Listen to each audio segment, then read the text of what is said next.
Hello, future officers. Not every news is relevant for your UPSC preparation. Hi, my name is Rohit Garcha, and I'm here to bring you the 25 years experience of Abhimanyu IAS, which has given more than 2200 selections since 1999. This is a 7-minute current affair series called To the Point. जिद से जीत तक.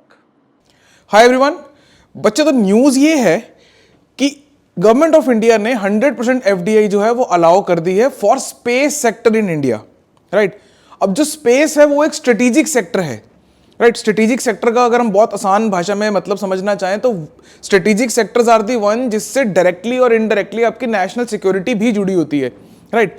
तो ये एक strategic sector है, plus इसके अंदर 100% FDI अगर अभी आई है, दैट मींस कि इस सेक्टर का कुछ कुछ फायदा होगा और कुछ कुछ चीजों के लिए हमें केयरफुल जो है वो रहना पड़ेगा। एंड 100% एफडीआई की अगर हम बात करते हैं तो 100% FDI is not through automatic routes for each and every component of space sector.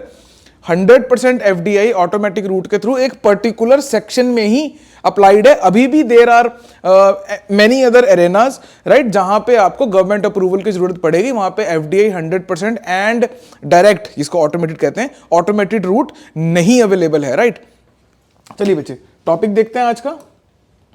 तो न्यूज में ने ये बोला कि जब ये अमेंडेड एफडीआई पॉलिसी आई है, राइट, जिसके अंदर 100% FDI is allowed in space sector. वो हम देखते हैं अभी कि स्पेस सेक्टर में जो मैं आपको सेगमेंट्स बता रहा था वो कौन कौन से सेगमेंट्स हैं और किसमें कितना है। यूपीएससी प्रीलिम के लिए आपको वो ज्यादा इंपॉर्टेंट है कि किस पर्टिकुलर सेगमेंट में कितना है, राइट। जैसे फॉर एग्जांपल स्पेस सेक्टर के जो हम सेगमेंट्स की बात करते हैं तो देयर आर सर्टेन कंपनीज जो आपका लॉन्च व्हीकल्स बनाती हैं, देयर आर सर्टेन कंपनीज जो सैटेलाइट्स बनाती हैं, देयर आर सर्टेन कंपनीज जो सैटेलाइट्स ऑपरेट करती हैं, देयर आर सर्टेन कंपनीज जो उसके कंपोनेंट्स बनाती है सिर्फ, राइट, तो ओवरऑल ऑपरेशन में नहीं आती है। सो वो सारे कंपोनेंट्स है, उसके अंदर हर चीज जो है डिवाइडेड है। कितने परसेंट किसके अंदर एफडीआई अलाउड है इस नई पॉलिसी के तहत वो हम देखते हैं, राइट। आ जाइए, अभी भी जो टॉपिक है वो यही बोल रहा है कि till date it is permitted to establish and operate satellites, establish and operate, ठीक है। एस्टैब्लिश एंड ऑपरेट मतलब लॉन्च करना, वहां पे आपकी सैटेलाइट एस्टैब्लिश होगी और आप ही ऑपरेट करो, मतलब ये एक ऑपरेशन हो गया, राइट, है ना, only through the government approval route, ठीक है बच्चे। और ये जो है पूरी चीज जो है it is in line with the Indian space policy 2023। अगर आप लोगों ने नहीं पढ़ी है, राइट, तो जरूर इसको एक बार आप डिटेल में देखिएगा कि जो इंडियन स्पेस पॉलिसी 2023 है ये क्या बोलता है। Excuse me. तो इससे आपको पता लगेगा कि ये क्या बोलता है, उससे आपको समझ में आएगा कि इंडिया का स्पेस सेक्टर, उसका स्कोप क्या है, राइट, उसकी इंटेंडेड डायरेक्शन फ्यूचर में क्या रखने की सोची गई है, बेसिकली किस डायरेक्शन में जो है आपका स्पेस सेक्टर जाने वाला है, मूव करने वाला है। हेंस जब आप मेंस के आंसर लिखोगे, राइट, तो आप उसको अगर मद्देनजर रखते हुए, उसको ध्यान में रखते हुए अपने आंसर लिखते हो, इनकेस अगर स्पेस सेक्टर से आता है और आप उसको कोट भी कर रहे हो, कोट कर रहे हो, नहीं कर रहे हो, लेकिन उस डायरेक्शन में आप आंसर लिख रहे हो, तो डेफिनेटली आप you will be in conformity with the government, क्योंकि ये गवर्नमेंट की ही पॉलिसी है, आप गवर्नमेंट का ही एग्जाम देना चाह रहे हैं, आप गवर्नमेंट से यही अर्ज कर रहे हो कि मुझे अपना एजेंट बनाइए, मुझे अपने पास बुलाइए, अपने अपने अंडर आप जॉब दीजिए, आपका ये वाला काम मैं करूंगा। तो उसके लिए आपका गवर्नमेंट के साथ में माइंडसेट अगर अलाइंड हो तो अच्छा रहता है, राइट, आंसर्स के पॉइंट ऑफ व्यू से, और खासकर इस टाइप की चीज के अंदर जहां पे ज्यादा कोई एम्बिग्यूटी है नहीं है, right. You may differ with the government on certain approaches, but ये स्पेस सेक्टर ऐसी अप्रोच है कि जहां पे सब कि करना कैसे है वो सबका कॉमन सही रहेगा, ठीक है बच्चे। चलते हैं, देखते हैं एफडीआई है क्या। FDI is a type of cross border investment, ठीक है, in which an investor from one country establish a lasting interest. बच्चे ये कीवर्ड है, एफडीआई और एफआईआई में मेन जो फर्क है ना वो लास्टिंग इंटरेस्ट का ही होता है बच्चे।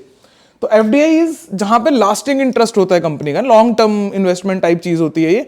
बाकी इसके फर्दर डिवीजन तो है ही है, अगर आपने इकोनॉमिक्स में पढ़ा ही होगा कि किसको एफडीआई बोलते हैं, किसको एफआईआई बोलते हैं, है ना, और क्या क्या तरीके होते हैं एफडीआई के, तो ये सब आप डिटेल में वहां देखोगे। बस मैं आपको यही बताना चाहता था कि lasting interest is the keyword here. FDI can take various forms such as acquiring share, establishing subsidiary, joint venture, है ना, वो green field investment, brown field investment, ये सब चीजें। अब हम देखते हैं बच्चे कि इंडिया में जो है ना दो तरीके से आती है, ऑटोमेटिक एंड गवर्नमेंट अप्रूवल, है ना। Automatic route investments do not require prior approval, है ना, तो ये आगे वाली स्लाइड के लिए रेलिवेंट होगा ये। While those falling under the government route necessitates clearance from relevant ministries, मतलब जो भी उन्होंने प्रोसीजर बनाया होगा सरकार ने, उसके हिसाब से आपको जाना पड़ेगा. Now this is the division. The entry route for the various activities under the amended policies are as follows. ये बच्चे आपको एज इट इज याद करना है और इसके ऊपर सवाल आने के चांसेस ज्यादा हैं. इसके ऊपर सवाल आएगा. Up to 74% under automatic route. अगर आप लिख रहे हो कहीं पे तो इसको लिख लीजिए साथ साथ. सैटेलाइट्स मैन्युफैक्चरिंग एंड ऑपरेशन, इसमें कहीं लॉन्च वगैरह की बात नहीं हो रही है. मैन्युफैक्चरिंग एंड ऑपरेशन, जब सैटेलाइट ऑपरेट हो रही है. इसके अलावा satellite data products and ground segment and user segment, and beyond 74% these activities are under government route. ठीक है बच्चे, तो ये ध्यान में रखना है आपको. ये ज्यादा मुश्किल नहीं है, पर ये दिमाग से स्किप होने वाली चीज है. चांसेस हैं कि स्किप हो जाए दिमाग से, है ना, तो आप थोड़ा सा साथ साथ ही याद कर लीजिए. Second is up to 49% under automatic root.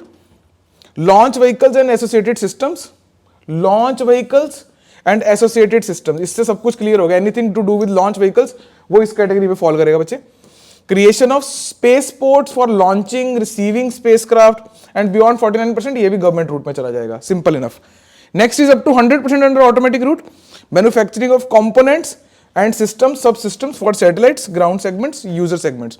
तो जितने भी सब सिस्टम्स हैं उसमें 100% एफडीआई जो है ऑटोमेटिक रूट के थ्रू वो अवेलेबल है. That is all for today. Thanks for watching the video. This 7-minute to the point series is specially designed for your prelims examination.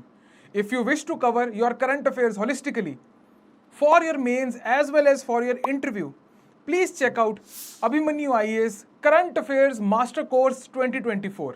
It is based on Trishul model. You will be getting 3 things.